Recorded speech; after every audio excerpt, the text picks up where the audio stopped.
Monday. Welcome to the Vancouver Victory Pod.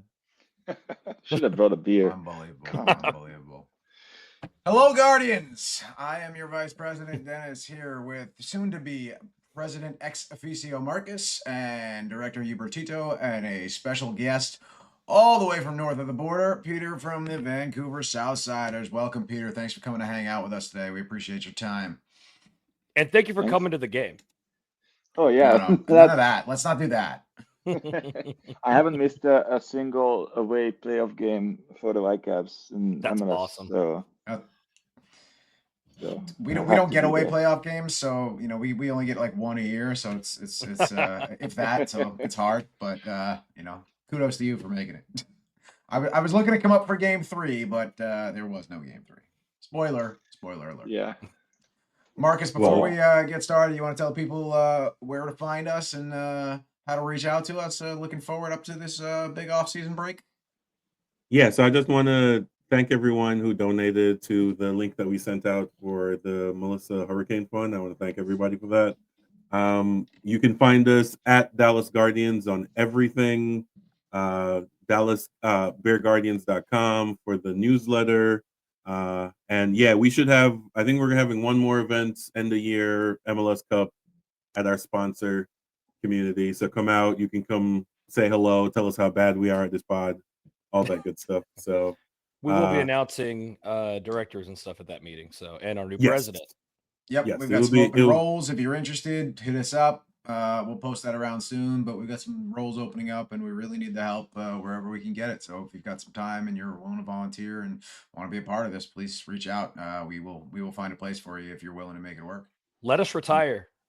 Yeah, indeed. We're all old. All right, so we're gonna follow our new tradition. We're gonna start off with record of the day, and since we have a guest, we're gonna have Peter go first. What is your record of the day? Also, could you introduce yourself to the group?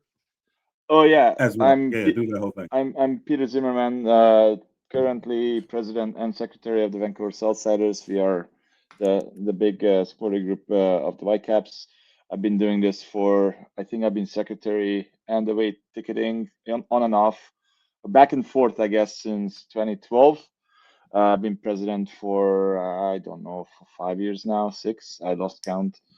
And yeah, I actually met some of you, well, down in Dallas, but prior at the ISC, because I've been involved with the Independent Supporters Council. My first was in Philadelphia in 2014, and I've been to every one of them since. I'm looking forward to seeing you guys again in January in Denver, which is always fun. Yeah, looking forward to that one. It's gonna be my first, actually. So yeah. Oh, awesome. Speaking of that, Denver also announced that their half of their first season, the women's NWSL, are going to be played at Mile High because their stadium won't be ready. So, more exciting soccer news. All right, yeah. So we're gonna thanks for introducing yourself. Sorry, we don't go in order of anything. So now is the record of the day segment. So Peter, what's your record of the day? Okay, well, I guess I'm gonna go with the good, the bad, and the ugly. Oh man, that's a beautiful piece, Ennio Morricone. That's incredible. Yeah. So I actually realized that I have Pink Floyd albums and basically movie soundtrack albums, and this is one of my favorite movies. Like Ennio Morricone is a big favorite of mine. So yeah, and I think it might be even fitting for this podcast. You're not wrong. I'm a big fan as well. I love me a good spaghetti western. Love me some Clint. It's a great time. Yeah. I don't know if it's a good, bad, and the ugly, but for all the movie fans, it's one of those where if you watch the background closely enough, you can see an airliner flying over a western. Is always the funniest thing. I don't remember which one it was. But I was watching a featurette, and they didn't have CGI back then, so there was no way to edit this out. So you just see a jumbo jet flying above. That's awesome. Thing. So, yeah, no, that's a movie. Awesome. All right, Hubert, you can go next. Yeah. I went with Gorillaz, Demon Days. Oh, there you go. This is my favorite beginning to end record or Wait, just album in general. Hubert, wait a second. Is that the one that has Clint Eastwood on it? Because that'd be kind of Yes, it is. I was synergy. yeah, There it we is. go. Mhm. Yeah, Wow. it couldn't have gone better. No. It's this one's got Dirty Harry, not Clint Eastwood. There you But go. There you go. Close enough. Yeah. Yeah. Close enough. Fair Anyway, enough, yeah. this is like my favorite album, just beginning to end. Like I like to get to 3 a.m., maybe a couple of drinks in, and just play this in the dark for an hour. Good time.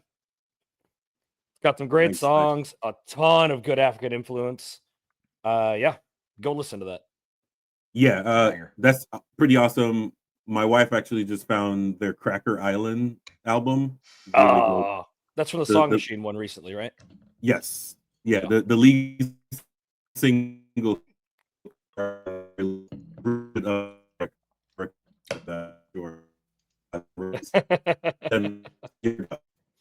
So Marcus is gone for me. So yeah, Marcus Oh, is did I cutting out go? there a little bit, so I'm gonna jump in. Yeah, he's back, but I'm gonna jump in next, and so we don't completely derail this. And I'm gonna introduce you to the album that introduced me to rock and roll as a child. So a lot of my albums, a lot of my vinyls were actually part of my mom's collection that I took home with me after she passed. So I've got a bunch of old stuff here from 70s, 80s, 90s. But this is the one that I grew up. This is one of the first records I ever listened to, like on my own regularly as a young child, and this really introduced me to you know what is rock and roll. Springsteen's Born in the USA. Oh, classic. That is a Great classic. album cover, great art, and just hit after hit after hit. You know, opening up with the title track, and you know, Cover Me, and I'm on Fire, No Surrender, and then of course Glory Days and Dancing in the Dark at the end, right? So this is just an all-time classic. So If good. you're into folk rock and roll, Springsteen, who's not into Springsteen, right? If you're not into Springsteen, I don't know what to tell you. Like I don't want to be friends.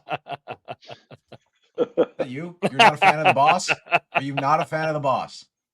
Get him off my podcast. I don't actively listen to Springsteen, but I can appreciate Springsteen. All right. Looking forward to No. seeing that new movie they got coming out too. It's gonna be an Oscar contender. Yeah, actually, wifey and brother-in-law went and saw that. They said it was. There's been a stretch of the white great movies. So you know, Bob Dylan came out last year. Right. That one Queen, was a couple years okay. before that. Yep. Queen, yeah. So that seems to be a stretch run here. They were all okay except for the Elvis one, which was trash. Well, Didn't watch any of them. well, there's reasons for that too. But yeah. All right. So my choice before the stream completely goes is Johnny Nash. I Can See Clearly. A little bit good of one. R&B reggae mix. Obviously, I Can See Clearly now is kind of a gospel album for me, but as the tradition goes, this is my Clean the House on Sunday record. So They all are, from what I understand. pretty much. So yeah, Johnny Nash and I Can Marcus See has Clearly. the cleanest house in Dallas. If only. All right. So yeah, so record of the day, we have Good, the Bad, the Ugly, Demon Days, The Boss, which obviously classic, and Johnny Nash. I Can See All right. Clearly Good now. combination of yeah, that's a good one. For sure. All right. All right. So we're gonna start off. I mean, we don't want to. We just bullshit because we know we're gonna cry here in a minute. It's but what we do. Yeah. we'll let who wants to do the rundown of the heartbreak that was Vancouver. Technically, this won't go down as a loss. It's a tie, but whatever, we lost. So 94 minutes of excellent Dallas football. yeah. Do we want to start 94 off? minutes of the best football they have played all season long. Yeah, I was Maybe. like, do we want to start off with the penalty kicks, or we want to start off with the game itself? Let's start with the game, and let's go in order here. Let's start with the game here. All right, go this ahead. was a very well contested game. I think Dallas came out here playing tougher than they have played, in my opinion, at least all season. I think this was the most heart that I've seen out of this squad all season. This is the most activity. They were playing high up. They were on the attack. They were playing forward. They were not playing scared. Comparative to last week when, you know, their backs weren't against the wall, and they played like their backs weren't against the wall. This week they came out and played like their backs were against the wall, and Musa opened up his playoff account early.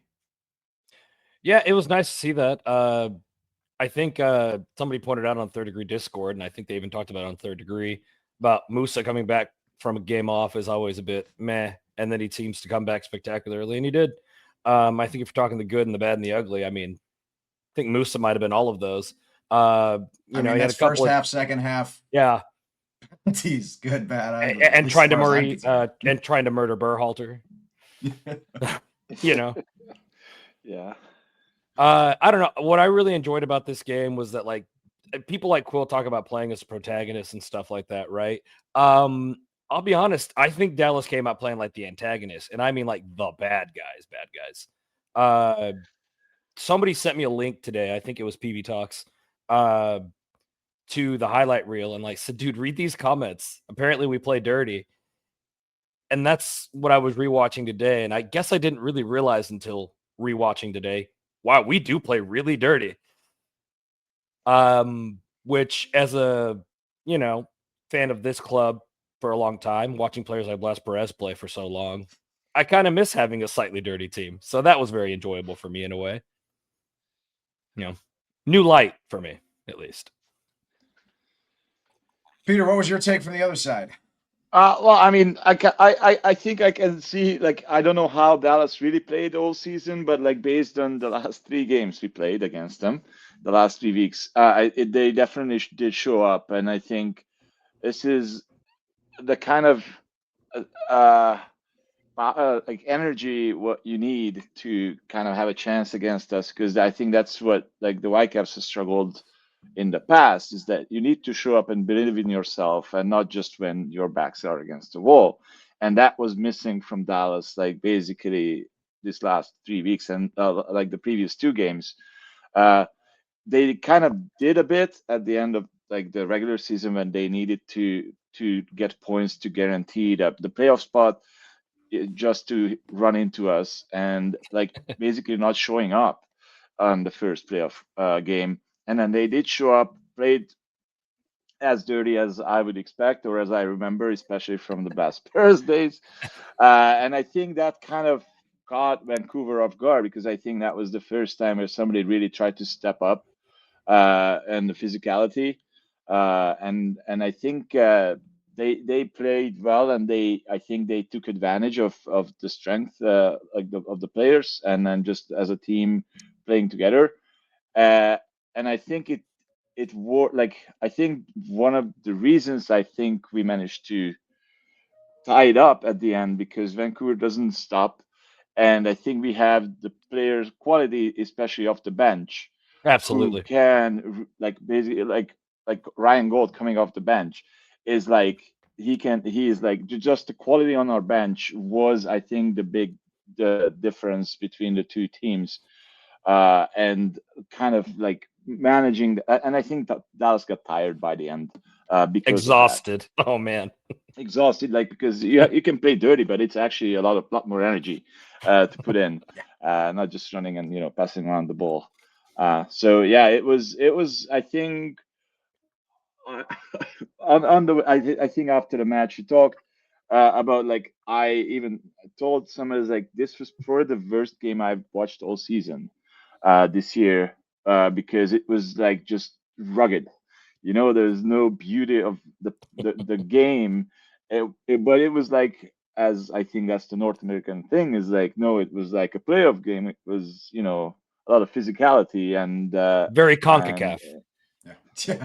yeah, very CONCACAF. I don't think it was like classic CONCACAF level, because we had a couple of games against like true CONCACAF teams this year, so I think, but like it was definitely up there. I mean, That was a for it to be game.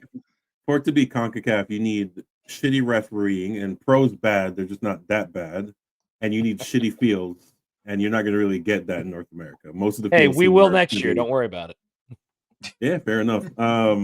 Yeah. I don't know anyone? how much you know about the BC plays turf, but that qualifies. Oh, is it really? Yeah, that's is like it that MetLife bad? of the North, right? Yeah. Yeah. All right. Does anyone have the stats of this game we can run down right quick? I Somebody mean, I wanna could pull them that up on FOTMob, but if somebody could pull it off on FBref, it'd probably be better. Okay. I mean, I'm trying to do. I'm trying to do it. as little as possible on my computer. So Yeah, that's like if someone else. Dennis, you want it? Yeah, I'll run through, but I'll find it in a half a second here. But I Yeah, I will can kill some time. say, if you want. Yeah, please kill some time. But one thing I will say is probably a really interesting talking point is Petr Musa tied Jason Kreis's record for scoring across all competitions with 19. It's cool. So regular season record tied with Kreis, Cooper, and Ferreira for 18 regular season goals, and now tied with Kreis for 19 all competitions goals. So big numbers coming out of the Moose right there. Let's talk about that while I look this up. I mean, I think that's great. I'd like to compare how many games that took Kreis. I don't know how many games that were playing at that era. It's still something to hang your hat on. I think it's pretty great. And obviously, you got a goal scorer. And in the wraparound show, people were talking about, is Moose the best 9 in the league? And it was just nice to hear an FC Dallas player talked about like that for a change. So looking up the FOTMob stats, we'll start with ball possession. 61% in favor of Vancouver to Dallas's 39. Not surprising. XG Dallas led with 1.91 compared to Vancouver's 1.82. Vancouver had a total of 15 shots to Dallas's 10, and they had 3 big chances apiece. Thoughts on those? Yeah, I mean, I'm going to be so watching this game. It was, I don't know if we played dirty, just to piggyback off that. I think we played aggressive, and I think the referee team this game decided that they didn't want to get involved unless it was absolutely necessary. Kaique is still young and has a really bad habit of sliding in with both feet. Eventually, that's flying in. Yeah, that's going to cost us. Eventually, he's going to have to. Yeah, fair. Yeah. Well, I say it's gonna cost us. He's gonna eventually catch someone and cause an injury, and that's gonna be a problem. Delgado came back. Let's hope Kaique's offseason involves some discipline training because I love the heart on the kid. I love the emotion on the kid. He's got a decent game. You know, he's got some stuff to learn. He's not perfect, right? He's not a lockdown 6 yet, but if they can get some of that disciplinary stuff under control and really turn him into a lockdown solid 6, I think he's got a very, very, very bright future ahead of him. Yeah, remembering that he clearly was not meant to be the guy starting this many games. Right. Yeah. But no, I agree though. That's scary. You don't want to see him like end someone's season. I do. Oh my God. Yeah. Thus far, New York coming out. Yeah. Thus far, he's timed it where he's early. It's aggressive, but he's early, so he gets the ball first and then clears. I do want to shout out Thomas Mueller accidentally running into the FC Dallas locker room at halftime because he was looking for Asaza. That was funny. So that was kind of, I was like, no, the other side, sir. The weird Toyota Stadium effect where there are 2 completely different tunnels for both sides. It's it's kind of I mean, it's not completely unique to this league, but it's definitely a Dallas thing, and it's not the first time I've seen that happen this season either. No, that's for sure. Him and Osaze, I think all 3 games have had really good communication. Like Asaze's been really aggressive, and Mueller's like, oh yeah, we're good game. They always shake hands afterwards. So I think that's pretty dope. I mean, as far as the game goes, Asaze to me was the one bright spot. Obviously, Moose is scoring, but I do want to shout out Leggett coming on at halftime, putting in some solid work. Kappas at half. Yeah, putting in some solid work, some good minutes. Makes me question why he wasn't playing before. Maybe I assume it's turf. With whatever injury was aggravating him, they didn't want to play him up in Vancouver. But he came in, he looked good. I think we're still. I don't think Leggett's 100%. I just don't think he's 100% healthy. Turf protection might be part of it, but I just don't think he is. I don't think he's fully operational, and that might also be the last time we see him in a Dallas kit. Yeah, it wouldn't be that surprising. Yeah, we're gonna probably next week or the week after, we're gonna do like a end of year, because I think the way MLS goes, I do want to shout them out for immediately releasing who they're releasing the day after you lose a game. That's always nice of them, right? So like you lose a playoff game, you're heartbroken, and they're like, "Oh yeah, your contract won't be optioned next year." Oh, it's like Black Monday in the NFL. Yeah, pretty much. It's like, thank you for your service. Have a good day. Yeah. Cheers. Obviously, we know the people who are coming back, like the big money guys. We know who's, except for Paxton. He's a contractual nightmare at this point. But As far as this game goes, I didn't like the lineup to come out with. Musa tried to single-handedly save us. Farrington As he disappeared does. Farrington disappeared in the game. Our midfield is easily bypassed. Oh or two my God, passes, so and they're easily. completely gone. Kappas doesn't have the range side to side to be a 6'8" or whatever we're trying to have him do. We have one good center back and Shaq Moore. Romero is a Shaq had a I'm hell of workhorse. a gonna game. fight back on that. Nolan had an incredible game as a center back. Nolan did as well. Nolan did Well, as yes, well, but when Shaq Nolan- had a hell of a game. Here's the thing: I can't. You say mean anything good- overall? You don't mean just this game? No, I can't say anything good about Nolan given what happens in penalty kicks. So as far as I'm concerned, he sucks and he needs to go learn. That man should have never had to take a penalty. Right. We all Yeah, knew but- once it went to penalties, we were lost, right? Yeah, I get it, but yeah, I mean, I knew the second that goal went in for Vancouver, I knew we were done. Right, I knew we were cooked at that moment. I did not expect to win a shootout. We'd never win shootouts. When was the last time Dallas won a shootout? that's fair. So Peter, what was your confidence level once we went into PKs? You thought they had it, or were you concerned? I don't think we actually don't remember us losing PK shootouts. Like we haven't had one lately. I was confident, and exactly like when like a team comes back, especially that late, that mental boost, and it gives you that confidence what the Mhm. players need, because like shooting penalties, it's really about just being in the right mindset, and I think I hate penalty kicks. Like I actually, this was probably the first time I actually watched it like facing the goal. Because even like if you look at like back in like I think we had a penalty shootout for winning the Voyageurs Cup last year or the year before, and I'm not even watching. I just face the crowd the same way as I'm capoing. I'm just like basically seeing the result of the penalty kick, of how the crowd reacts, and it's kind of like thrilling. And this time I think I guess the superstition is over, or maybe this is how we win penalty kicks. Is just I just have to watch it. I don't like them. It's still nervy, right? Like you know they can do it. Like they practice, but like also it's really not about practice. It's practicing the mindset, and that's the hardest in that stadium. You You can't have to replicate shut that in training. you have to shut it off, and yeah, it's.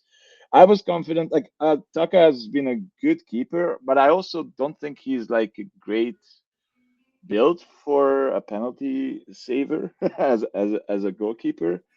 So I think if that was my only kind of uh, way, I was like, okay, like on keeper side, like I think Dallas is stronger, but also I think like sorry, I don't what's his name. Collodi. Michael Collodi. Collodi was really Collodi. upset.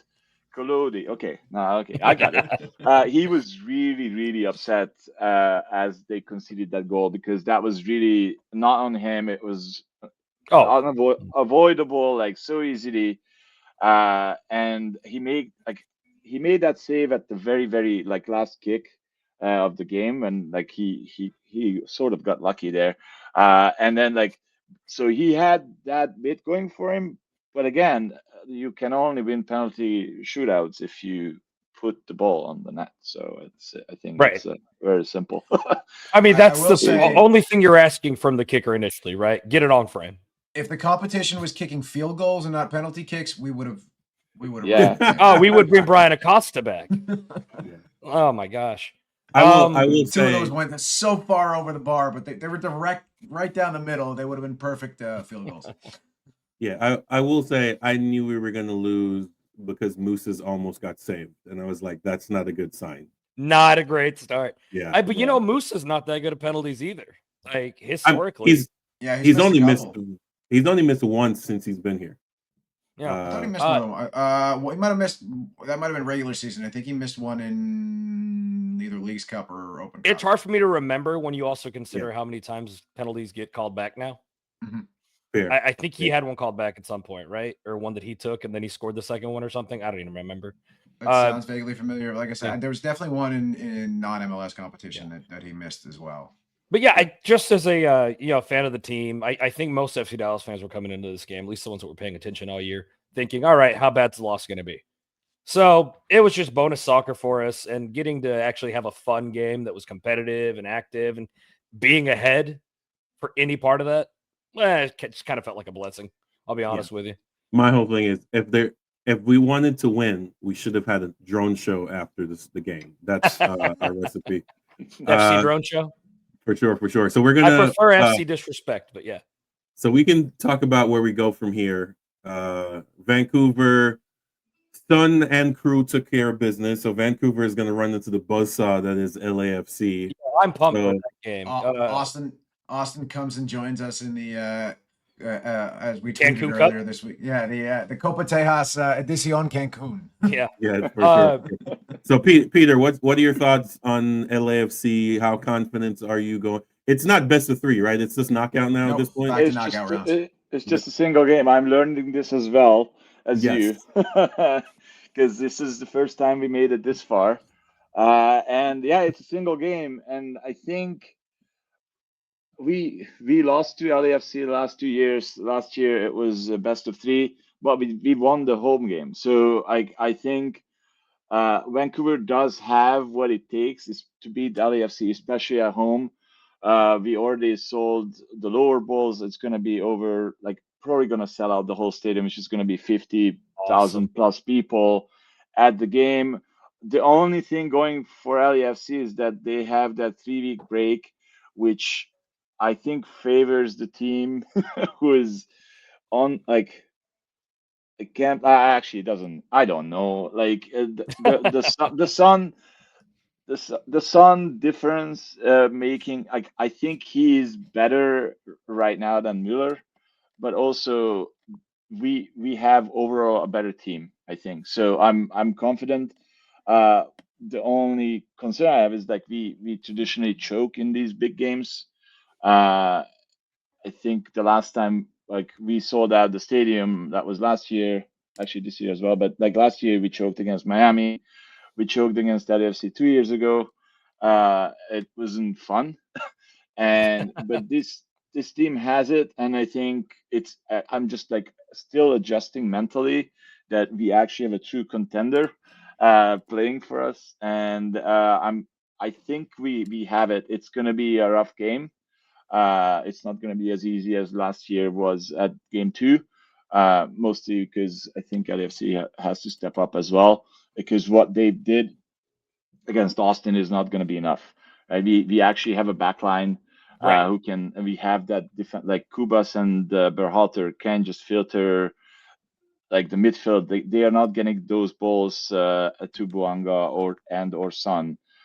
We have that, especially if we get our actual center backs back. I think you expect to, right? In 3 weeks.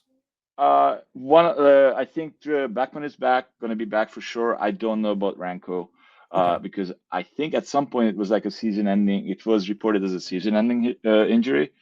But so far we fared so well with or without with these injuries, so I'm not that concerned about it.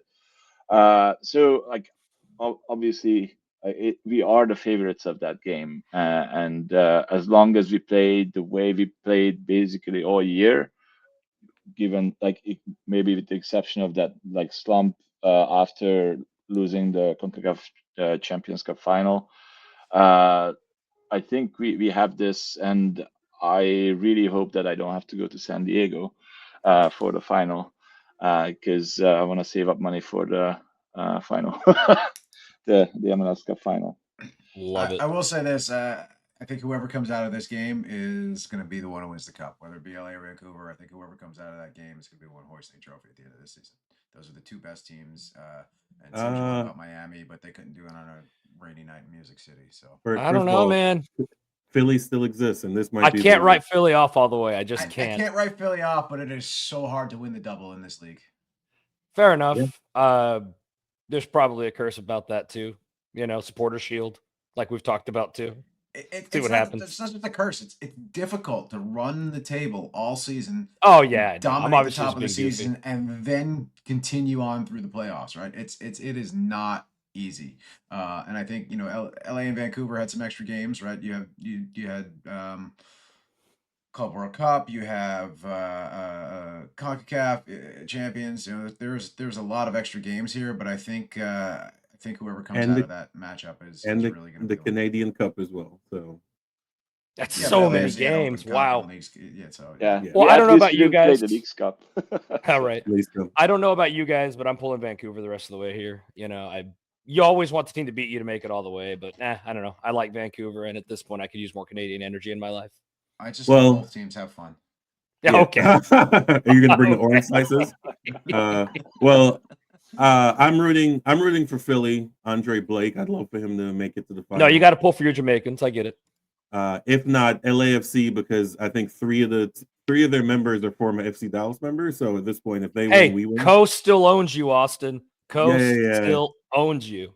If Nicosia Yeah. can win a cup, I'd be happy to see that too. I'd love to watch. Okay, so they got Johnny Nelson. No, Johnny's in Galaxy. My bad. Yeah. They've No, got they have- Coast. They got Hollingshead. Who's the other one?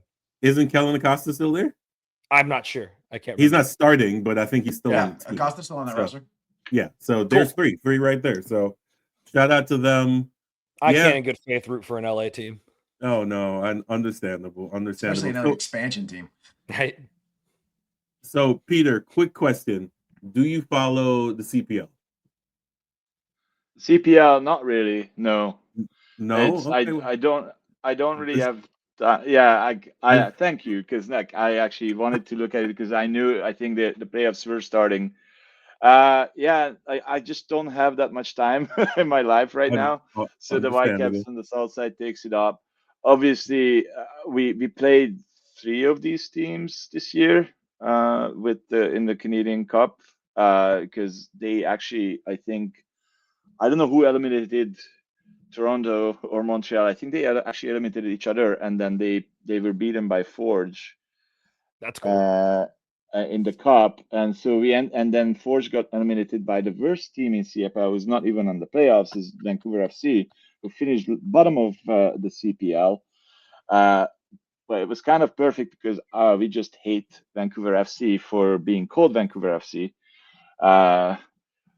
You guys just So, played them recently too, right? like, that was the final of the. That was the final, final. right? Yeah, I thought so. I That couldn't was the remember for sure. final. It was like Yeah. a Vancouver against Vancouver final, but I should not even say that. It was Vancouver against Langley. I was saying they're over in because- Langley. That's like Oh, an hour and a no. half on a bus, right? Yeah, like they are across the bridge. Like we were Oh. joking, Oh. it's like. Oh wait, no, so if you- they have suburb snobs in Canada too? I didn't know that. I thought that was a America thing. That's crazy. Go like FC imagine Frisco. if your stadium was in Dallas, downtown Dallas, like, which would make no sense, I think, in many ways. But like if you had Dallas FC Dallas playing in Dallas proper, and then there was a other soccer team in Frisco calling themselves Dallas. I don't know. Hey, we're gonna We have are that in about 2 to years. have we, a, we are uh, about to. Yeah. We were about to have So- a USL club down at. USL Club, no. Yep, USL Atletico Dallas is going to be playing in Dallas proper at the Cotton Bowl in 2027. So Ideally, they will be they're in the Dallas first division at some point. So Yeah. Okay, Yeah. maybe I will So- have a USL team then, just to bug you guys. Wow. Yeah. Cut his feet. Cut his mic. Cut his mic. Yeah. Trust me, the first Open Cup meeting that they will make happen in the Cotton Bowl will be for the ages, I'm sure. That's So, going to be fun. Oh, I yeah. can't wait for that. but since we had a Canadian guest, I figured we'd talk about this. But yeah, so Yeah. shout out to the CPL final. Ottawa is my club mostly because they're from the NASL old Ottawa team. So yeah, it should be a barn burner. One Soccer, apparently, from all my Canadian friends, they hate that service, but that's the only place you can find it. So One Soccer is where it's going to be streaming. Shout out to this final. I'm just trying to make our guests feel welcome yeah. here. Can So, I get yeah. one more Vancouver take? How do you Yeah. feel about the BC Lions? I love them. They are a good team. It's just playing weird football. I've been to a couple of games. I don't like. I'm a soccer guy, but mostly when it comes to stadium experience, like I really don't like what's happening in like NFL or CFL, where it's like just blasting in your face. Oh, yeah. The game of football itself is intriguing, but again, like it's fun. It's like almost like going to a concert. And yeah, just to like on CPL, I think if I have to root for somebody, it will be Cavalry. Having working for a company sort of based in Calgary, and having been to Calgary at games, that's actually a very fun stadium because it used to be like it's not used to be. It's actually like an equestrian center. So it's like it's converted from horse racing and then show jumping into a soccer field, and the away section is really just a slope at the end, behind one of the nets. So it's I hope they win it. Well, I think you won Dennis over with the equestrian. So Oh, Yeah, I love fair me some enough. horse Fair racing. enough. For sure. All right, so we're gonna touch Well, on a before few. we- Before Yeah, we go move ahead. on, I do just want to get Peter. Would love to get your opinion on, as an outsider coming in, the Toyota Stadium, Frisco tailgate stadium, Ugh. entire experience of what it is right now and what we've got going on. And please be brutally honest. So, I mean, this was my third trip. I have been to a tailgate before. I don't remember which year it was. I think 2012, 2013. So we got you drunk enough to forget. That's all that matters. Yeah, it was good times. Actually, that was a very drunk weekend. I really had a lot of fun. I think it sucks that stadiums cannot like having only half a stadium. It's just a pain in the ass to see, and like I know how much it impacts y'all as supporters, and that like the shenanigans go with it, and like having this for 2 whole years, I can't even imagine. Uh, like the stadium itself, I call these the cookie cutter. I think the MLS 2.0 stadiums. Oh, absolutely. Yeah, spot on. It is what it is. I really hate the location. Like I would take it if there was like any public transit to it. It's like for me, I couldn't like. It's just insane. Uh, Beyond that, everything else is awesome. I think Frisco itself is like now. I think it grew quite a bit, but like I remember that bar that we went to like last time we were here. So like I like the area, and then everybody was super friendly. We got a bunch of beers together. I managed to get drunk in a way that I didn't even get hangover. So I had a Shocking. really Wow. a lot of good chat, and then like obviously I met some people like I already knew, so that kind of helps. But like having this friendly, welcoming, especially after traveling like freaking 5 hours each way, it really helps, to make a case is like, no, this can be actually fun. The beer selection at the stadium was okay. Yeah, no, I think the stadium itself, and we didn't have any problems coming in. I recall, and now I think my worst experience in Dallas was a playoff game in 2014, 2015. We lost 1-0 against a dubious penalty, but then we had a sign and like somebody stole it, and it just never got recovered. And it was not even like a Southsiders official banner. It was like a couple who made it, and we were tracking of making the playoffs because we had to win like 4 in a row, and they had the check marks, and then we didn't guard it. Well, we didn't put it at the right spot, and then it just disappeared, and the club didn't help. But this time it was everybody was super friendly, and we had fun. And it's weird because we were in the top row of our section, but then we kind of had to hustle down to kind of get closer to players as we were celebrating. But I having been in a lot of conflicts because they like started to feel the supporter like the way supporters in the first couple of rows, and then the people behind were just not having a good time. I think this is almost like the ideal setup, and it was quite good. So I wish more of us could make the trip, but it was yeah, It's a it long was haul. on a week's notice. It's like Yeah. it's Oh really yeah, hard impossible, man. to pull it off. Yeah. So But, yeah, so thanks for having us. It was I think the tailgate, like I love tailgates. We can't do tailgates here, so we do the pre-gaming in a bar. So it like I always enjoy those. It's our bread and butter here. So For sure. Well, we appreciate you coming down. We appreciate you hanging out with us today as well. We're gonna move a little further south, and you're welcome. are to you hang going to out join with us for if this, you'd like. Peter? Or are you going to? Well, I do I- want his thoughts on this next one. It'll be really quick. Okay. Okay, As take it a away. as a side note, though, public transportation here is about to die, but that's a political issue for Already another time. dead, and they're gonna kill it more. Yeah, because 3 of the cities who participate want to pull out, which funds are going to go away. So yeah, right before the World Cup, it's going to be great. Tell me.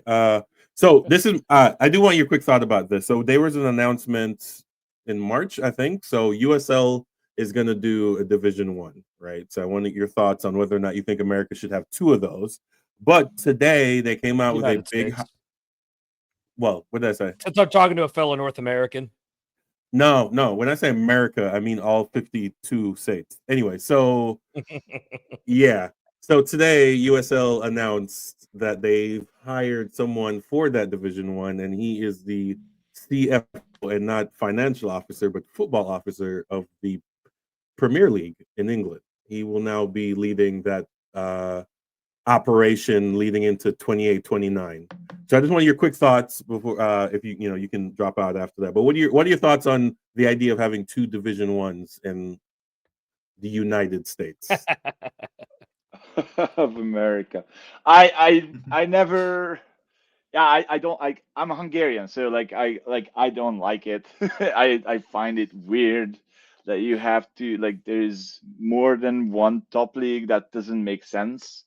And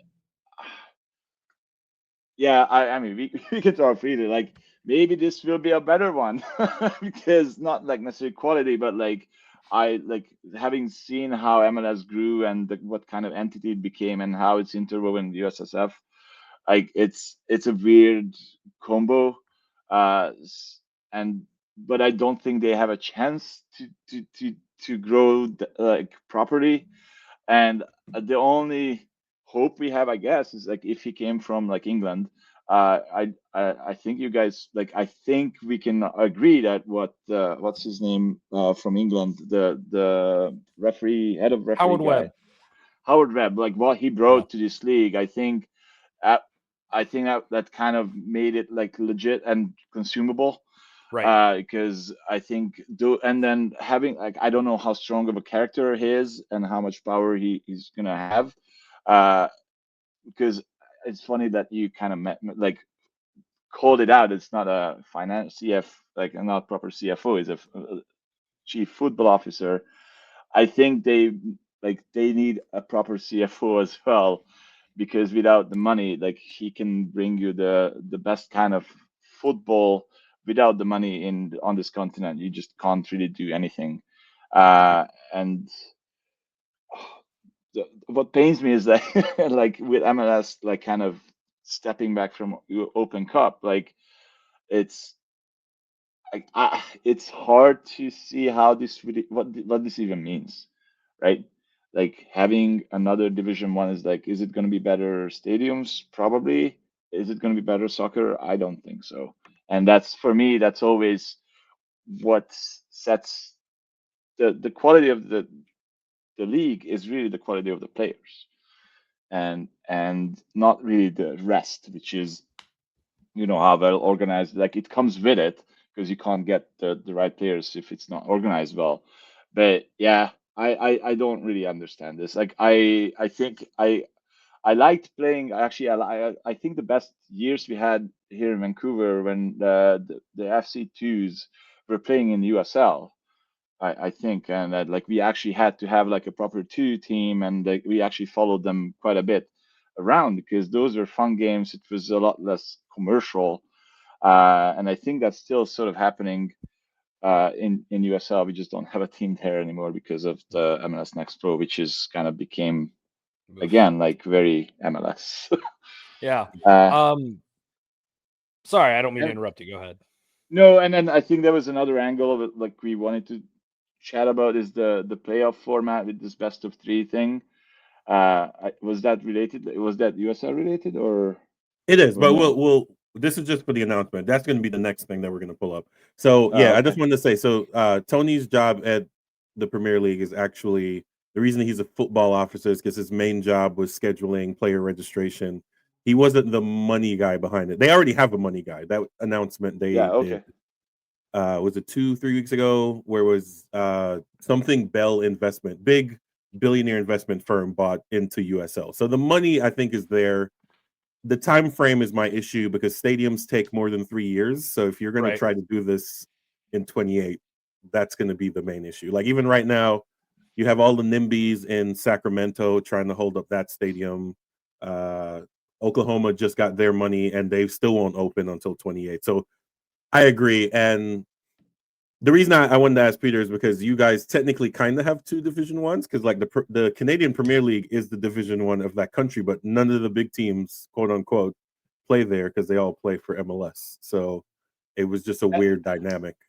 Yeah, it is, and I think in that sense is like like this duality doesn't really help, but one of the reasons CPL needed to exist was to have an organization and a business which is like making sure that Canadian talent gets a chance to grow, because without that you like I wouldn't give credit to the CPL for the Canadian national team's success in like yet, but without it they don't have a future. So I think it's essential, and I think in that sense US, like having USL a bit more power and a bit more reach in general for soccer in the United States of America would be to grow the game and not like basically not having monopoly on developing players, because I think they should be able to run academies proper as well, and just basically having more access to kids to choose from and to play soccer and learn soccer, to grow into the likes of Pulisic, and like it's important. And without that, that's kind of what I've been always missing from soccer in North America, is like this whole, like the system is not there really to be available for everybody in the No, country. it's not there yet. I mean, one thing to consider too is both U.S. and Canada. These organizations are very, very young compared to the rest of the world too, right? So there's still a lot of learning and growth, and frankly, it's just a different world on this side of the ocean. As right? we like to bring up, though, like the J League's the same age and they're pulling some stuff off. So let's see what happens there. Granted, they're not having competing first divisions, but I don't know. I like the USL money moves, especially right now. They're giving themselves a runway to hopefully let this project go a few years before they have to like say it worked or didn't. Yeah. If they keep making the right money moves, I think we'll have plenty of time to try to make it work. Yeah. I am concerned about the longevity of this expansion. I think they're in a USL is in a rapid growth phase, right? They are. Hey, money buys time, though. It really does. It does, but we'll talk about this in a few minutes. It doesn't always mean success, right? There is. But yeah, go ahead. There are teams popping up all over the state of Florida. For instance, right? There's what, like 30 USL Florida. teams in the state of Florida now. Money laundering, baby. Money laundering. Absolutely. We've talked that to death at this point, right? Yeah. This World Cup bubble is going to burst in 27 and 28 and 29, and you're going to see a lot of these new expansion teams. I don't think that they are all going to last, and that is an unfortunate thing that we have to deal with here. In Europe, you have stewards that will keep a club alive, and the public will take over, and they will put the club in a trust, and the stadiums are owned by the cities, and they will manage the property. We don't have that here. The business will just fold, right? They will just go away, and I don't think that's good for a fan base either. I don't think you want to put a club in a city and have them go away in 3 or 4 years. So I do, everything you said was correct on that one, except for all these stadiums are owned by the city, so it's not like they're all going to go away. It's not the same though, right? It's not because the stadium is also a business, right? So the stadium is also a business unto itself, whether that's owned by a club or not. It is a business entity owned by itself. Yeah. And we don't, we won't just support stadiums that lose money here, right? I want to agree with you, but the Cotton Bowl's old as hell, and the city's been paying. The Cotton Bowl's the exception, not the rule.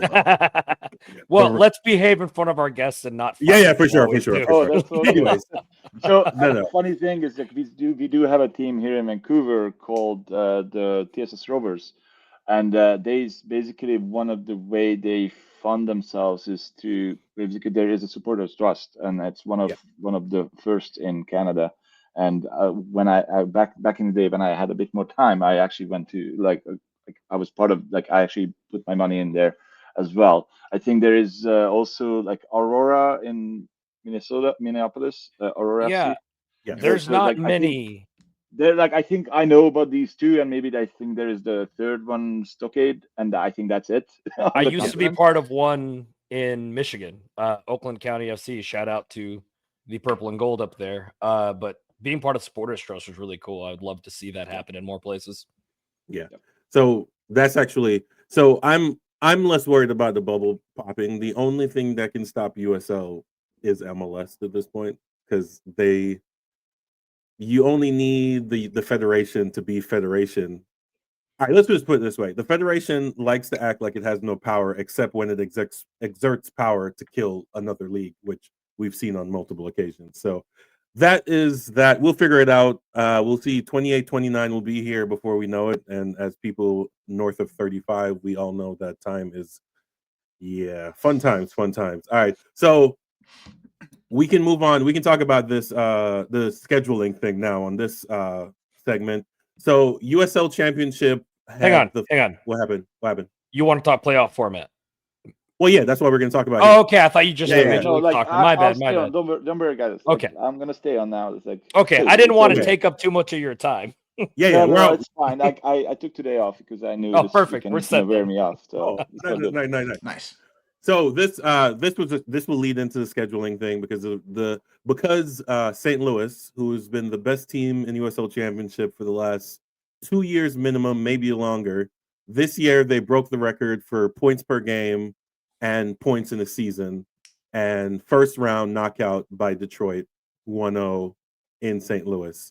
So now, obviously, the Louisville fans, their rumblings of it's unfair that the best team in the league is knocked out in the first round. So this is where we come to the format. Unfair. New fucking game. Sorry. Go ahead, go Yeah. ahead. Sorry. So Peter, this is where you can jump in on what your thoughts are on should they switch here? Is it unfair for the best team to be knocked out? Should they switch to the first round best of 3? Like, just give me your thoughts on playoff scheduling and what your ideas are on that. Well, I mean, let's start with the core principle disagreement here. It's like, I fucking hate playoffs. Okay, like that's Same. Yeah. Okay, so once that's out of the way and I accept that this is never gonna change and whatever, that's fine. I think it's I think it's fine. Like having one game, I obviously in that sense traditional, like home and away every round. I think the more important part is consistency across the whole, like every part of the bracket, maybe with the exception of the final, which is okay to have a single game. But I think leading up to it, just to give the chance of everybody be hosting a home game, I think that's important, mostly because it's a moneymaker, right? Like hosting a playoff game is important. Competition wise, 1 or 2 games, either way is fine. The best of 3, I hate it mostly because the goal differential doesn't matter. And having just last year when like we played LAFC and it's like they started lose and it's like, okay, well, we don't care anymore. Nobody cares. Why would you care if we lose? Like you're up by 3-0, and basically it stops being soccer because nobody actually has like needs to actually go for it. Right? Right. So I think that part, uh I don't know, like a single game, I don't see the problem, and nobody deserves to, not lose. That's not how Right. it works, right? And that's why like the regular season is different than like the playoffs is a cup, like it's a cup bracket. That's what it is. And yes, those games are harder and more like occasionally, like even if you're a better team, you're gonna lose. That's what soccer is. The one idea I've been like thinking about is like I don't mind having 3 games if the goal differential counted. Like I would have loved to come back here. I wouldn't have loved to come like play a third game, like a fourth game against Dallas in the third playoff game. But like imagine if you didn't do penalty kicks, and then you all just came up for the third game, and we are up by how much? Like I don't know, Maybe 3-2. like 3. yeah, 3-2. it would be up by, and then we just keep playing. Like it's 3 games, and if there was a tie, there was a tie. Whatever, like it's okay. It's basically a 3-game mini series. Obviously, with 2 wins, like you can't come back. So like that would be at the end of the series. But like I think it would be more fair, I guess. So I think where you run into issues with, and I've got an opinion on this issue here too, but I think where you run into an issue with aggregate scoring is if, for instance, and obviously they would have played differently, and I don't want to go down all the hypotheticals, but if game one ends 3-0 in Vancouver, and let's just say we're playing a home and home, right? We're playing a home and away, 2-game aggregate scoring. I don't think you get American fans especially, but MLS fans in general, I don't think you get asses in seats for that second game in Dallas, and that is the whole point of that second game is so they can sell tickets. Well, And Dennis, so- hold on. But before you continue, I don't think I don't know if Peter meant aggregate, or we could do it the way we used to do it, which is home and home, but it was away goal. So like they would be up away goals is- 3-0. I hate No, away you're not goals away goals. No away Okay, goals. my No, bad. Sorry. that was scrapped for a good reason, because that made Oh, was it? actually worse. Yeah, like they don't do it in Europe anymore. Oh, my apologies. Okay, go ahead, Dennis. Continue. But I think you run into an issue where you're just not going to get asses in seats. If you're down 3-0 for a home game, people just aren't going to show up, especially with the casual audience that is the majority of the attendees in Frisco, right? You had people Yeah. that were leaving the stadium in the 90th minute. You had people that were leaving the stadium Oh my God. before penalty kicks. People were filing out because they had no idea we were even going to penalty kicks, right? I saw Yeah. people at the gates turning around when they realized something was going on, because people just, A, this is a complex format that people don't understand, but B, Yeah. getting asses in seats is the whole purpose of the first game, is making sure that every team except for ninth place essentially gets at least one home game. I don't think it's a perfect format, but it is uniquely American. Oh, it is. Yeah. No, I mean, honestly, I think it's fine. It's like, But I on the still- subject of this particular bracket that we're looking at right here, and for those of you listening at home on the audio only version, Marcus has the USL Championship playoff bracket up right now, and with Louisville complaining that they got knocked out here in the first round, would that same Louisville fan base be complaining if they knocked off an MLS club in the in their first round of the Open Cup? Is the complaint just Well, that they Open deserve Cup- to have more than one game? Is that Yeah, Open Okay. Cup is a different animal. But yes, I think they're saying there needs to be a reward for being the best team, because right now, because It's we called the don't do, Supporter Shield. well, Do they not have players, one of these? well, Players Shield, yes. So they were the Players players. Shield. Whatever they call it. yeah. But So nobody I thi- cares yeah. about that trophy. Like I think, it's- well, I think people don't care because it's not an even schedule. It's not and round robin. absolutely, yeah. Right. In USL 1, they do care because it isn't equal. You play everyone once, home and away. So that They way. still don't care as much as they care about the playoff winner. Fair. But it's easier in a smaller league. So this Yeah. is the issue we're having, is that with MLS and even USL growing to an extent where you can't play everyone every year. So there's no way to crown yourself. It's like when they say this is the best high school football team in the country. There's no way to make that argument because Texas teams don't play teams in Maine. Now, the argument is chances are the Texas team with 300-pound linebackers and the Maine team Right, with it's- 250 linebackers, that's probably different. It's calling the Uh, World Series winner the world champion. It's calling the NBA winner the world champion. Yes, fair. Ah. So, yeah, Peter. I don't think that's the same. Oh, no. Okay. Well, Maybe I'm like just grinding the an axe. I'll the be World honest with you. Championship, it's not the same as anything. That's its own its own thing together. its own Yeah. atrocity. But So- I think. Sorry, go ahead.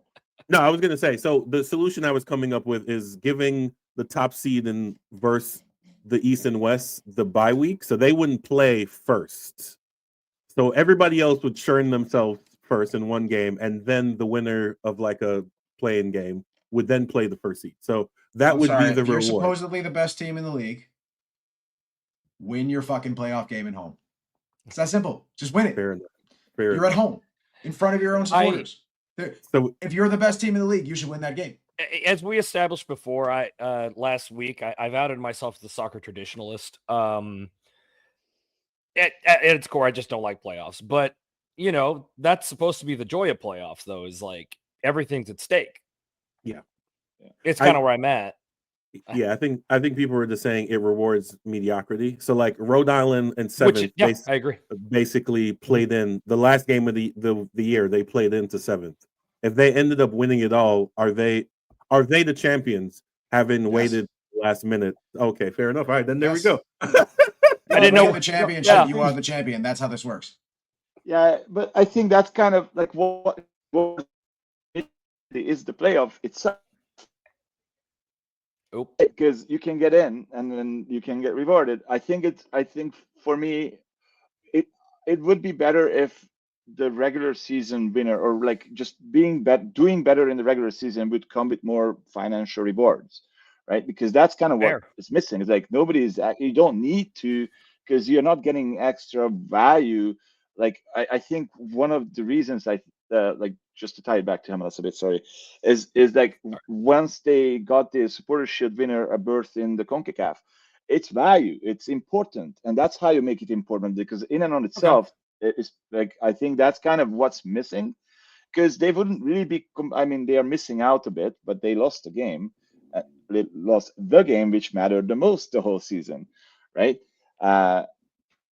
Yeah, like they could have gotten more, I don't know, benefits for next year. Like, I don't know about the salary cap, but like that kind of, like, there are ways to encourage teams to do better, like, and I think just because you mentioned the World Series, and like, if they don't have to, like, I never understood how is it okay for a team to be benefiting from losing the last 5 games of the regular season, and like, that's not sport.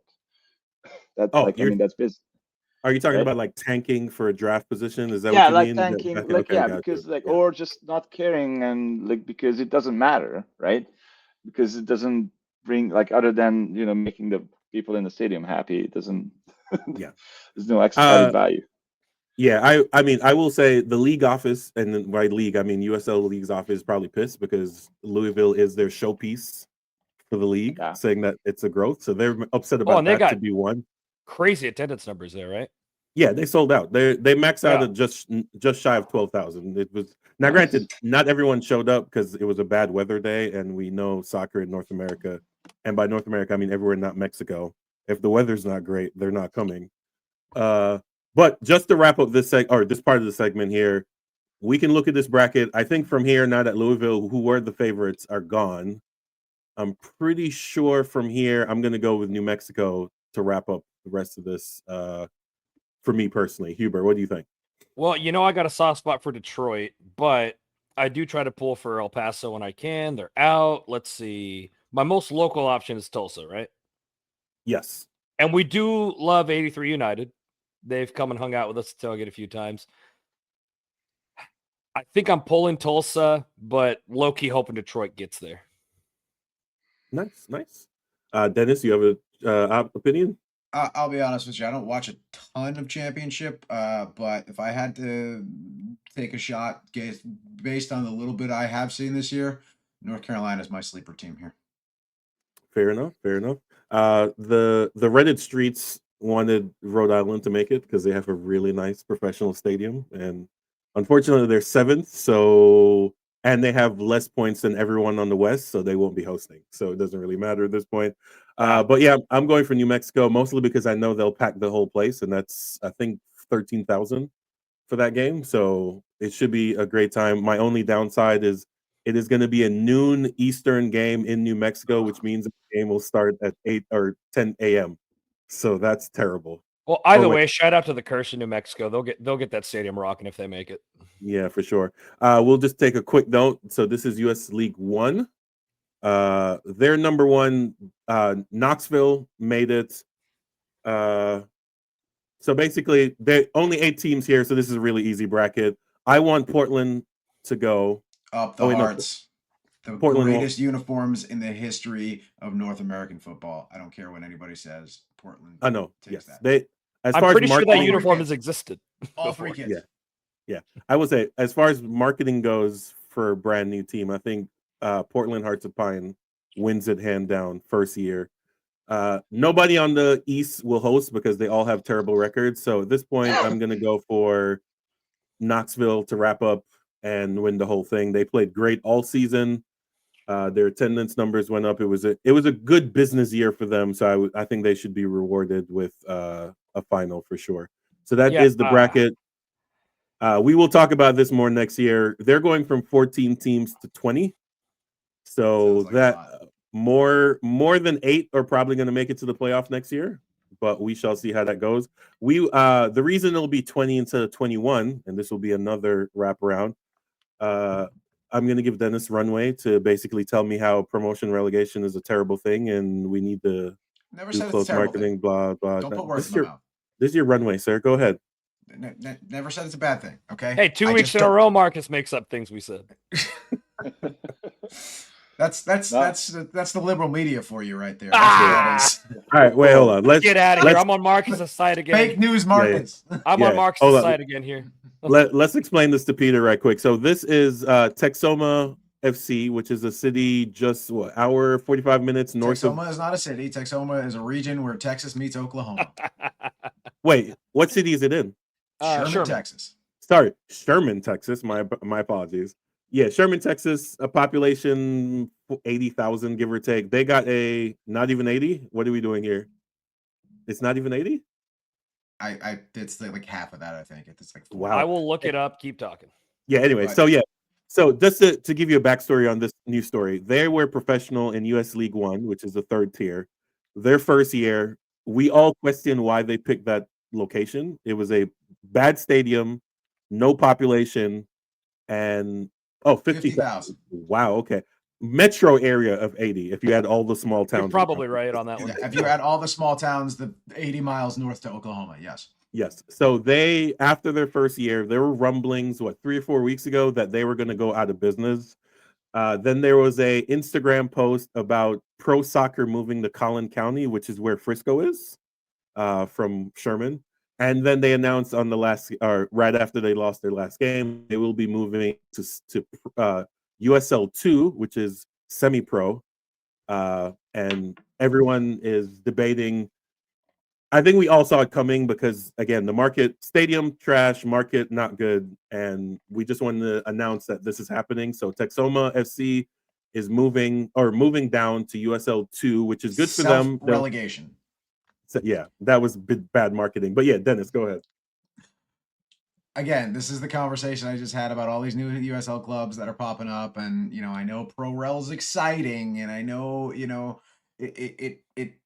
again, these are things that work in Europe because there are safeguards from a team completely disintegrating, and that does happen. I'm not saying it doesn't, but there are safeguards overseas, and there are safeguards in leagues that that protect these teams outside of just the financial entity of the business of the club.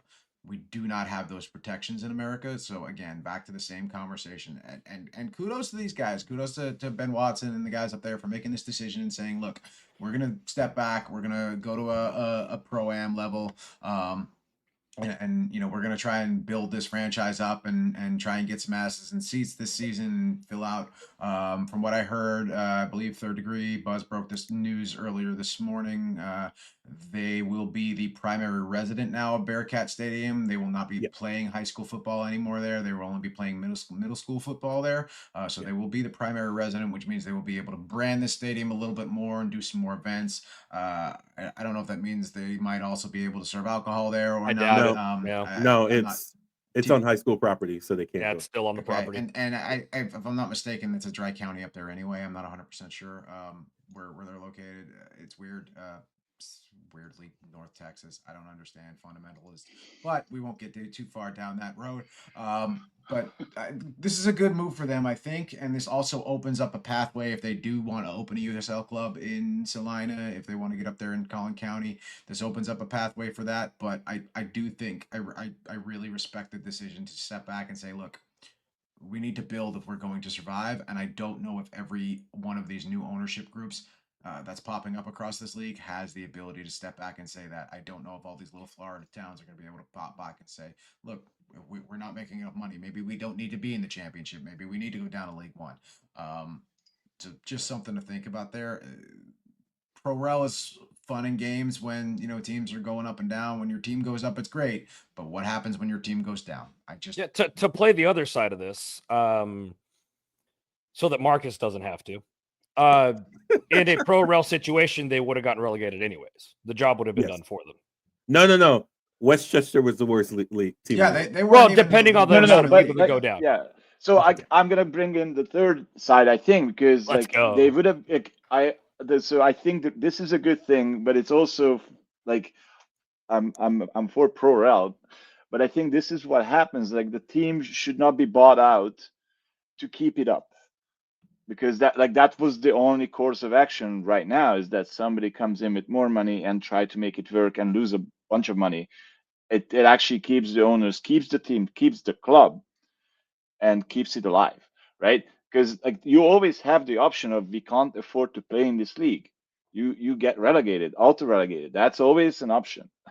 Yeah. It should be always an option, because as long as like you don't like, because that's like you need to kind of apply to stay in the league, and you have to pay the fees, and you make the commitments, right? You don't have to make those commitments unless I don't know how the league works, but I think this is actually good, even pro rel, whatever. Like this is good because the club, the same people can give it another go with a more fair environment, because basically they're not stretched thin to try to outdo themselves what they are capable of, and I think that's important, and they should build it, and they will get better, and they will not get automatically put back into where they were just because now they have money. Like they actually need to earn it. So I think That's it's a perspective I haven't heard. I like that. Yeah. So the upside for them is that I think they'll only have one trip they have to get on a plane for, which I think is Lubbock. I think They'll that's probably play- the best part for them, right? I mean, Yeah, that will be, and not paying salary. Like I think the salary Sure, minimum sure. is $500,000 for USL 1 level. That's the minimum Honestly, you they have to need- pay is $500,000. So Ben Watson needs to call up Michael Hitchcock and say, "Come, help me build this club up," because Hitch is No. doing Teach me your everything ways. McKinney at League Two, and I think he needs the help, Help. and not as like come run this club for me, but like as an as as an owner to an owner. What have you seen that is successful that we can replicate here? For sure. So yeah, I will say I agree with it, but I think USL's fatal flaw now is that they need to do better with their city selection. Some Yeah. of these towns, like there's a great idea of like, I'm gonna go to Cleveland, right? Because Cleveland is, I think, the last top 50 market that doesn't have a professional soccer team in it. Right. That's a great market to go after, especially since MLS is not going after it. So it's like a great market to go after. Right. Sherman, Texas, someone should have looked at that and be like, this is a bad idea. Right. Corpus Christi works. Corpus Christi is I think Unless you're Charles Barkley. Yeah, fair enough. Like it's all about if you're not going to go to markets that are large enough that you're not going to be competing with MLS. Like they announced yesterday, Green Bay is looking to do a USL 1 team. Green Bay is a great city for a USL 1 team, right? I think it's about 400,000 metro area. If it can manage an NFL, they can definitely get 5,000 Green people for a Bay soccer game. Forward Madison rivalry is going to be fun. Exactly. Now, Sure. I have to push back on the NFL being the measuring stick there. No, I was joking. Oh, okay. I'm just making sure. Because there was a bunch of people saying, "Oh my God, Green Bay is too small to have a soccer team," and I'm like, metro area is Oh. 320,000 in Green Bay. That's more than sizable enough. Like, yes, exactly. That's my point. Is that we need to pick cities better as Agreed. far as USL goes, right? You're not going to be MLS by being in MLS markets because they've been there 30 years. Half of them. Miami's figuring that out. Is that Miami was there first, but when you have Messi, there's really not. That's a losing argument for you at this point. We had a couple of supporters from Texoma come to our tailgate this weekend, and they didn't seem too beat up about moving to USL 2. I think the only thing that really bummed them out is that they're going to have less games, right? That was it. Everything else they seem to be pretty content with. So hopefully that's an attitude that a lot of them have. Listen, I'm rooting for that club. I'm rooting for those guys. I want to see them build a culture up there. I think it's a great little slice of North Texas. I lived up in that general area briefly when I first moved out here, and so I spent some time in Sherman. I know some great people up in Sherman that are the barber shop I went to was a sponsor of the club, and so I'm really rooting for them. I really want to see them succeed. And like I said, this is a good financial decision, and it takes a lot for somebody to look at their business and say, hey, maybe we're not as successful as I should have been. Yeah. Kudos for that discipline. Right. Yeah. Absolutely. Although I will say this though, if you read the press release, it doesn't say that the team in Collin County isn't coming. It just says they're moving down, right? It's the Vegas press release. Yeah, no, it's it's one of those like you said everything but that. Yeah, they're like, opens up that So it's like region yeah. for a pro team now in USL. So that's It's I did not have sexual relations. That woman. yeah. No, you remember when Clinton said, "What's the definition of is?" I'm like, Yeah, are right. we really having that conversation? Oh no. All right, so we're gonna do we've completely blown past our time constraints here. If anybody needs to drop, go for it. Peter, please you're good. hang out here as long as you like. You're welcome to hang out with us. Somebody might have to go on a beer run in a few minutes though, because we've been here for a while. No, we're almost done. We're wrapping up here. We're gonna reaching give drunk uncle status here though. We're gonna give the women their equal time though, so we're gonna Please. finish this for sure. So we're gonna start off with NWSL. We're gonna shout out the Kansas City Current, which Dennis wasn't not. here, right? We're not shouting out the Kansas City Current this week. Yes, Sorry. we are. Sorry. Dennis wasn't here when we did that. So we wanted to shout out the best women's team in North America, and I mean, yeah, I think I can say that confidently. Most talented. Well, I mean, best. When I say best, it's no, like I think 9 out of 10 people will agree. Yeah, like they are. Not only did they blow away this year's division, they're also the only women's team to have their own a soccer stadium that's just for them. And they got stronger right now. Well, yes, Denver's coming. I think someone else is building something. I can't remember off the top of my head. But as it stands right now, they're the only professional women's soccer team in North America that owns a soccer stadium, which is pretty awesome. So shout out to them. This is the final after decision day. I don't know how much of this you guys watch. I watched quite a bit of it this year for reasons that I don't understand. Portland Thorns is Showtime. Portland has done a really good job of promoting both men's and women's teams. I will say I think Portland Thorns are the coolest team in the league. For sure. Shout out to Racing Louisville as the resident USL fan here. They've made the play. They haven't made the playoff in any year of their existence, and they made it on the final day. Gotham, of course, snuck in like New Yorkers do. They just sneak into things, act like they belong there. So make it to the mega, baby. Yeah, for sure. So any thoughts on this? What are y'all excited for the playoffs? I am a Gotham fan, so obviously sure. I'm excited for that. I'm excited to see them, go toe to toe with the Current in first match, right? I think that's going to be really interesting to watch that. But also from a local perspective, shout out the Washington Spirit. Can't forget about Deb Abiodun, who was recalled on loan from the Trinity this year and is back balling it up with the Spirit. Oh, yeah. I definitely don't want to forget that sunk our season so far. Yeah, for sure. Forget that in a minute.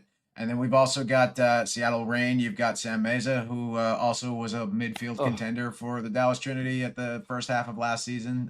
So she was recalled on that loan, and she's back up in Seattle.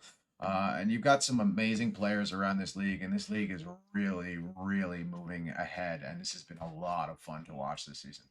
I think what I like about this playoff setup is that the only other professional soccer team in Houston also didn't make playoffs. So. Oh, there you go. A little shade. Fuck Houston.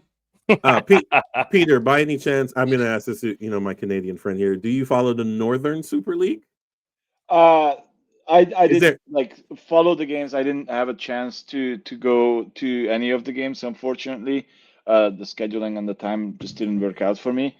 Yeah. But yeah, no, I think I was just gonna about the comment on NWSL. Is like I have since Sinclair retired from the Thorns. I was like, I don't really have a horse in that race. But I think like Portland is, because what they built and like how well they do these like new teams sort of, and then the community around it is just amazing to see. But I think just like being an ISC and knowing a lot of people, like a lot of supporters from like some of the other teams, like I would still take Portland over Gotham, but those are my two favorite teams, just knowing the people involved.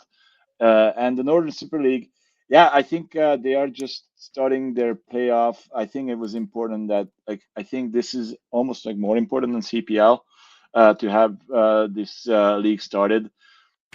Mostly because player development is crucial, and some of the games were like I caught the highlights of them, and I think the names we have around Canadian soccer legends. So I think the league is gonna do well, and I think they have like another team coming in on next year as well. we are still far away from having one of these teams own a stadium.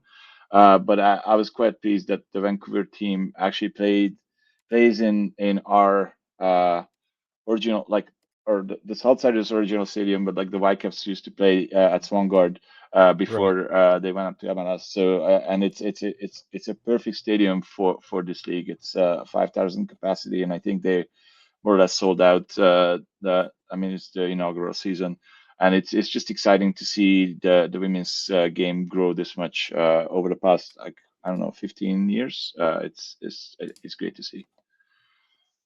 Yeah, for sure. I was actually going to ask if they had a team in Vancouver, but I guess that answers my question. Any more thoughts on NWSL, gentlemen, before we move on? I mean, we all expect that Kansas City is just going to walk through this, right? I'm thinking so, but again, Shield winners have a bad record in playoffs. So I feel like most Shield winners aren't this many levels above the competition usually, though. Fair enough. I do think if anybody's going to give them a run for their money, it's going to be Washington. I think the Spirit, Okay. and that also depends upon Trin Rodman's status too, right? Trin is, But also- she's out with a leg injury again, so Right.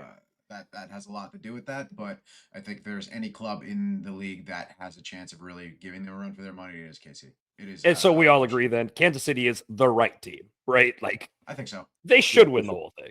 For sure. So for all the viewers here, the screen now, I have the Northern Super League. I do want to shout out for all the whichever marketing firm came out with, hey, you know what we should call all the women's leagues in North America? Super League, and just put North. So the Mexican League will be called the Southern Super League here shortly. Just to wrap up the whole thing for sure. Also, shout out to these ladies who it's only a 6-team league, so that means you're playing each other weekly multiple times. Like that's got to start be beef. That's how you start beef, man. That's a fact. Like I know you intimately. This is a problem. So shout out to both small leagues. 9 is not that small, sir. We can do a quick wraparound. Dennis, I know you did you do a write-up on this one? I did. I actually, Okay, go ahead. I not only did I do a post-game write-up on this one, I actually also got to watch this one from the press box with my new third-degree press pass credential, and I got to conduct some post-game interviews on the squad and coach as well. So, yeah, this was 3-2. I think was a little bit more flattering of Trinity than the scoreline should be. Goals here from Cameron Lancaster and Gracie Bryan, who both opened their accounts here. But this was a DC game. As much as Dallas controlled possession, DC controlled this match, and they got off on the counter, and they sprung forward in the attack, and they just pummeled Riley Foster in goal, and great shots, all of them. Right, they were able to spring through the defense. Dallas has a midfield problem. They Chris Petroselli keeps switching up the midfield a little bit. We moved Amber Weisner up to the 10 spot, if you will. Which I didn't hate that, but I didn't plug any holes. It just made the attack plug any holes in the efficient. midfield. Yeah. And you know, Gracie Bryan's a great player, but she's tiny to play midfield, play defensive midfield, especially when you pair her up with Winnie Bellata, who is more of a speedster, right? And so I asked Coach Petroselli after the game, 5 winless. Are you looking to make a change? And he gave me the hit me with the Heisman a little bit, laughed at made a joke about making him go home sad about reminding him that they were on a 5-game winless streak, but he said he's going to go review film and see what works and what doesn't. But more importantly, we lost. Sam Meza started the first half of last season playing in that attacking midfield role, setting up service for Allie Thornton, and she was later replaced in the second half of the season by Lexi Missimo, who later got hurt, and then they had 4 games with Lexi?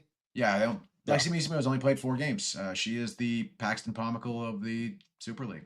I don't think it's fair to say that yet, but not yet. But it's shaping up that way, and that might be a question. Very different styles of injuries, to be fair. That might be a question for Coach next week, though. Is what's the status of Lexi Missimo? Are we going to see her before the winter break here? Well, the original return date was late October, right? Right, that's what the original return date was. She is doing rehab and on her own. She warmed up with the team. She did. She did. She warmed up with the team, so hopefully we'll see her She was back. sprinting and jogging too, so like it's Hopefully her status is she'll be back soon, and we can plug that hole in the midfield, move Amber back to the defensive midfield, and change it up here. And there's a lot of season left. There's an entire back half of Right. Spring season, if you will, and then there is several games left, and they're looking to make a good home run here. It's specifically call out by Silly Strawn about being able to play in front of the home crowd, and Gracie Bryan mentioned it as well in the post game. So a lot to look forward to here, but there are a lot of questions that are still need to be answered by this club. Yeah. beyond hold the on. midfield. Hold Even on. if they plug that hole, our defense is shambles still. Yeah, so Aye. Hubert, let's bring Peter up here. Cliff Notes version. So we went on a massively long road trip here for Dallas Trinity. I think and then we had a state fair 5 game where games we over the course of it was a 5-game road trip, and it was like 8 weeks between home matches. yes. Oh, and then wow. and then we came home for a friendly a playing, meaningless mid-season game. It wasn't meaningless, so we played it during the state fair. I don't know if you Meaningless know to what that anybody is. who cares about the sport. Oh my god! So I don't know if you know what the state fair is. Big fair that we have basically a month and change. We have the OU Texas game. So basically, it was a marketing decision. We broke the women's sports attendance record for that game In Texas. In Texas. In Texas, yes. Sorry, 22,000, 21 somewhere. 23. change. Basically. We lost, obviously. We played Club America Feminal, so a much better squad, way ahead in their development. But Closer again, game than we expected, though. yes, I say it was a good marketing ploy. You get 20,000 people in, maybe you can get a couple of those in the building on a regular enough basis. And then so long road trip. There are 3 teams in Florida, which I'll show you here in the next.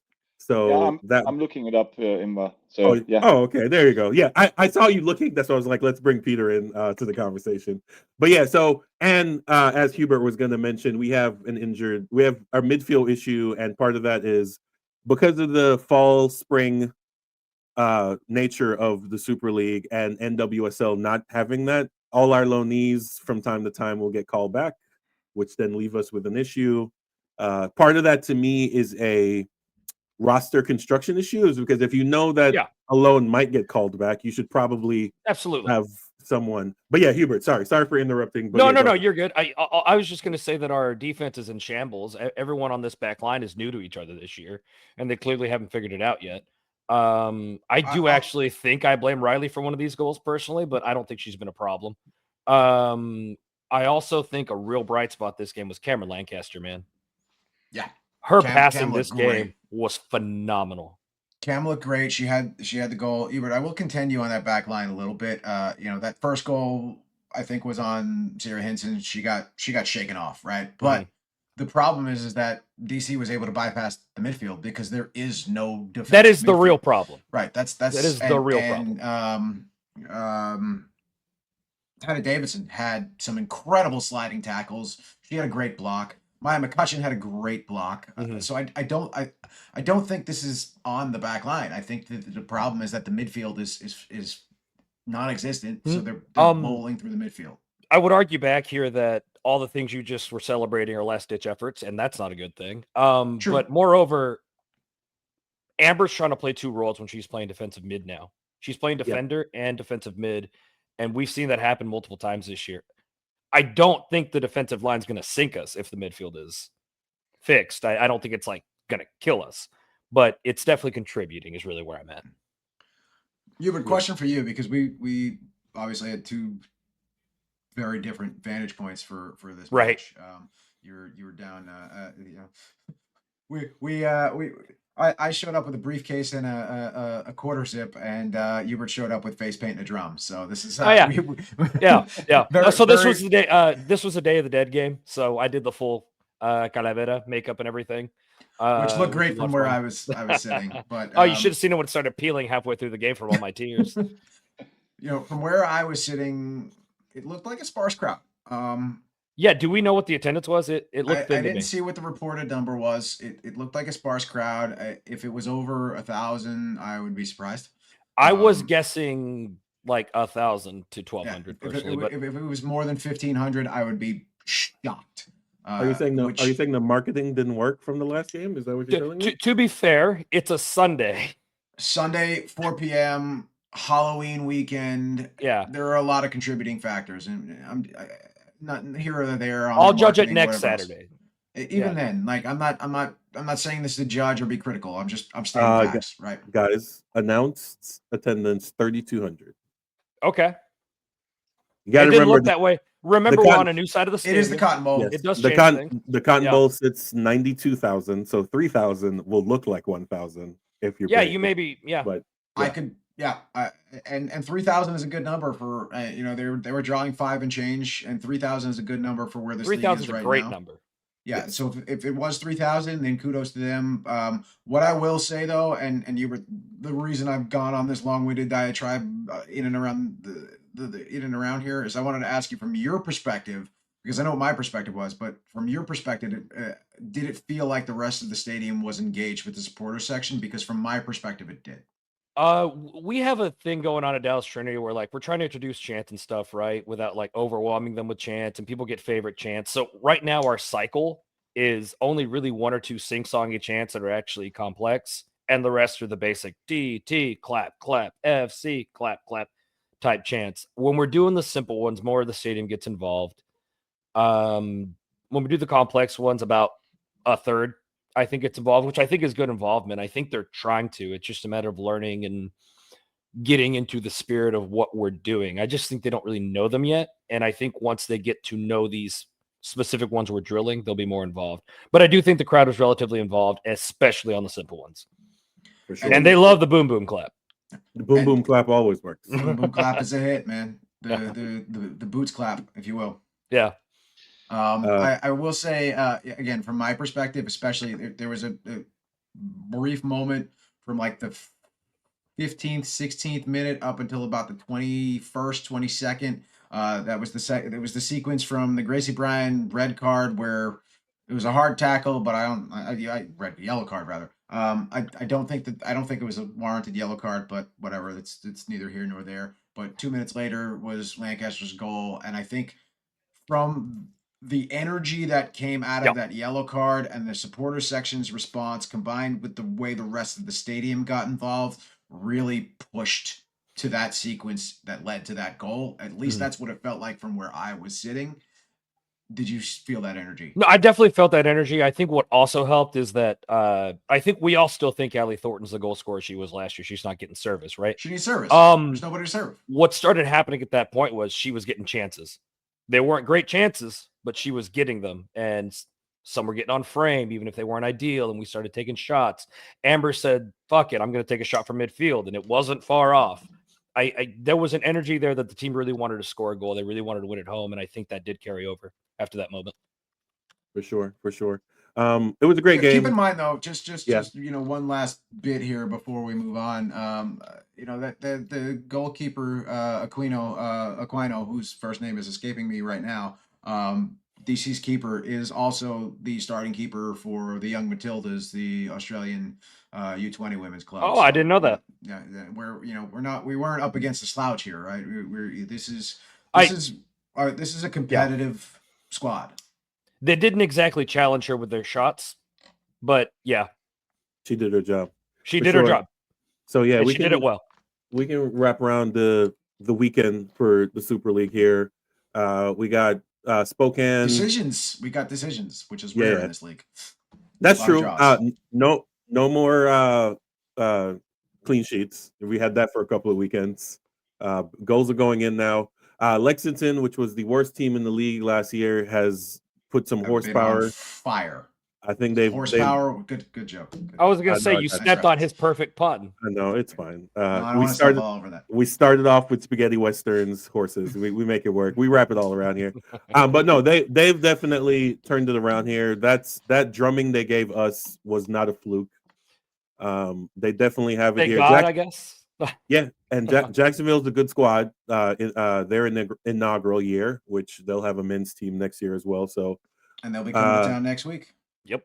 Yeah, they will be coming to town. Fort Lauderdale and Brooklyn. That game was really ugly. I don't know what's going on with Brooklyn. To be completely honest with you, Brooklyn is in shambles. Yeah, I'm expecting better play from the squad and the coach that they have up there, but for some reason that's not happening. And then DC Power, us obviously. DC Power, I'm a little worried about that team. They're averaging like 600 a game. They play in the same stadium This is the Spirit. as the Spirit and sorry, what's the MLS club? I forgot about that team now. So DC they forgot they were in DC MLS United? too. United. Yeah. Yes, They DC forgot they were in United. MLS too. Yeah, so yeah, shout out to them. And then Tampa Bay did not play this week, and they're in absolute shambles. Hopefully, they took that opportunity to get better because the defending champions Tampa Bay is. Throw them in the bay and let them drown. I'm telling you, man, the We cellar hate Tampa dwellers Bay. here, for sure. But yeah, all these games played are going to look like shit. But Lexington is still the best team, even if you do it on a per game basis. And they've got 2 games in hand on the team behind them. They've clearly been the best team. It's yeah, running away So- with it. What a turnaround. yeah. So whatever they did, whether it's new hires, new players, whatever, that's how you run. That's how you come back. Yeah. From a terrible first year. Looking forward to more growth in this division. 10th team next year. That would be completely awesome. I'm hearing Boise might be that 10th team. An even number of coming in, teams is so- all I ask for.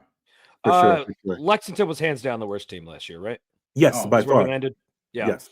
Just to So- give Peter context, I'm assuming he doesn't watch the Super League. Yeah. Yes. Why would he? Yeah. So, Oh. and then Tampa Bay doing their best LA Galaxy impersonation, where they win and then they suck the next year. So. Yeah, that's for sure. But yeah, we just want to thank Peter. I know we ran long. I think we're running 15 minutes longer than we normally do. But I want to thank Peter for giving us his socialist point of view from Canada.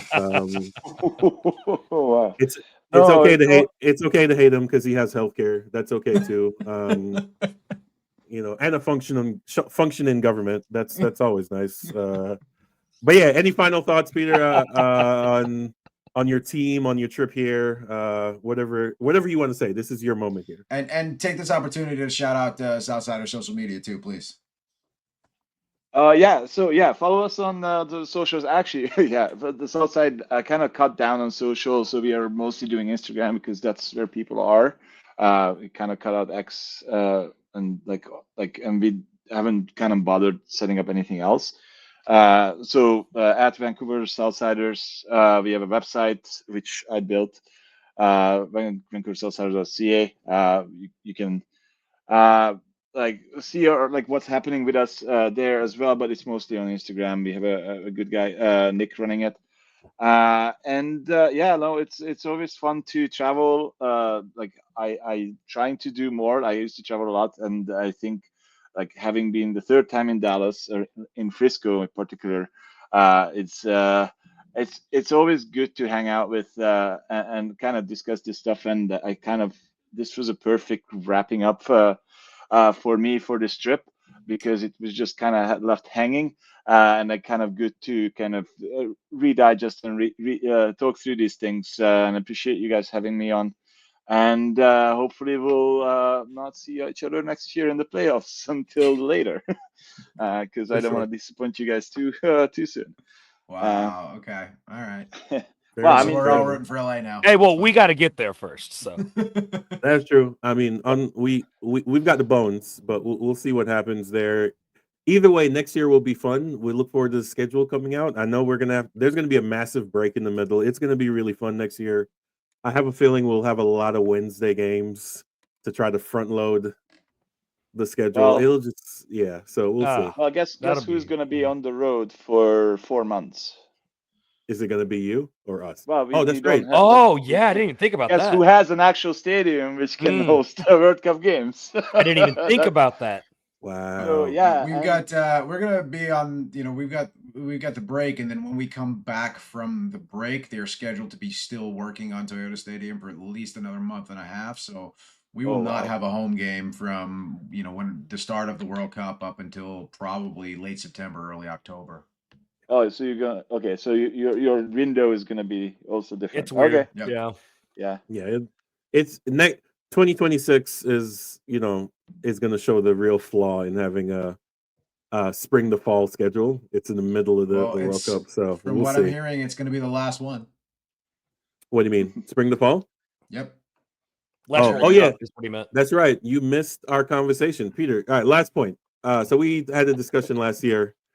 J League is switching their schedule to a fall spring Fall- schedule. Yeah.